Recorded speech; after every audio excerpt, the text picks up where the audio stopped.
When we were much younger, many of us learned subtraction in primary school. Whenever the teacher wrote something like 2 minus 8, the whole class would shout, "How can 2 minus 8 work?" "There is not enough." The teacher would smile and ask, "What do we do?" And we would all reply, "We borrow one." Then we grew older, entered secondary school, and mathematics became more honest. When the teacher wrote 2 minus 8, nobody shouted that it was impossible. The answer simply became -6. We finally understood something we did not understand before. Number can go below 0. There is a negative side of the number line. Many adults are still living life as though it were primary school mathematics. They believe their problems cannot become greater than their capacity. They believe there must be a limit to how bad things can. Yet they believe there is a point where life must stop subtracting. Then adulthood arrives, and reality introduces them to negative numbers. You can lose your job in one day. On that same day, you can lose someone you love. Your relationship can end. You can experience a panic attack and find yourself in hospital.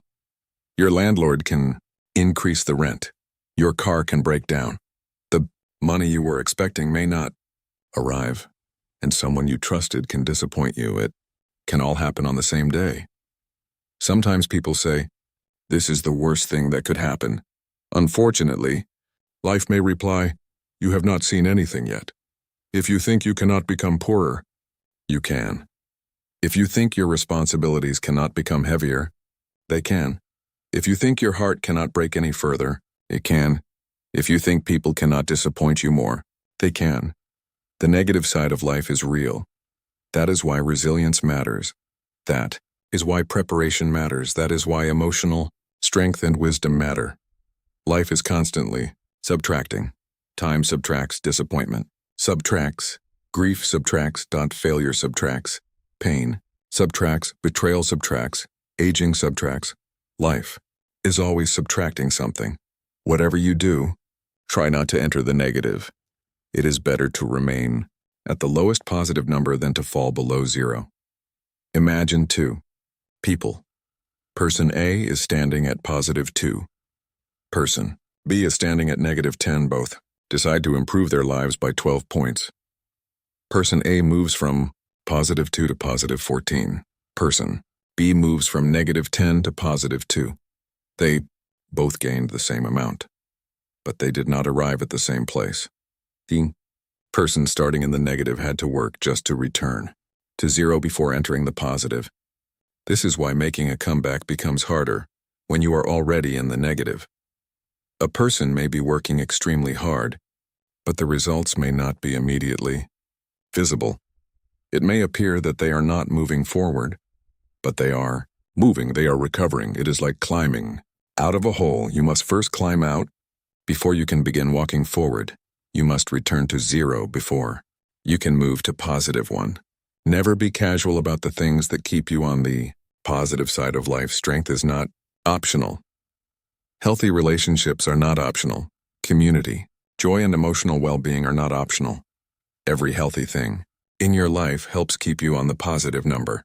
Add knowledge, add skills, add discipline, add healthy friendships, add savings, add emotional regulation, add faith, add resilience. Add gratitude, not because life is easy, but because life subtracts. And when life begins subtracting, it is better to start from 100 than from 2. One of the greatest mistakes people make is believing they can permanently live on the edge. You cannot. Eventually, you will become exhausted when you ignore your health, finances, relationships, and emotional well-being. You may suddenly find yourself in the negative, and the comeback may be difficult. Adulthood is realizing that life is not primary school mathematics. You can go below 0, and sometimes you will. But wisdom means spending your life building enough strength, character, support, faith, and resources so that when life performs its painful subtractions, you remain standing. The goal is not to pretend that negative experiences do not exist. The goal is to build a life strong enough to survive them. Add more love, add more discipline, add more courage, add more wisdom, add more patience, add more resilience. Life will always subtract. One day, You will be grateful that you spent your years building instead of merely surviving. Proverbs chapter 10, verse 14 says, "The wise store up knowledge." I hope you have learned something today. Thanks for watching. Don't forget to click the subscribe button, bell notification, like and share.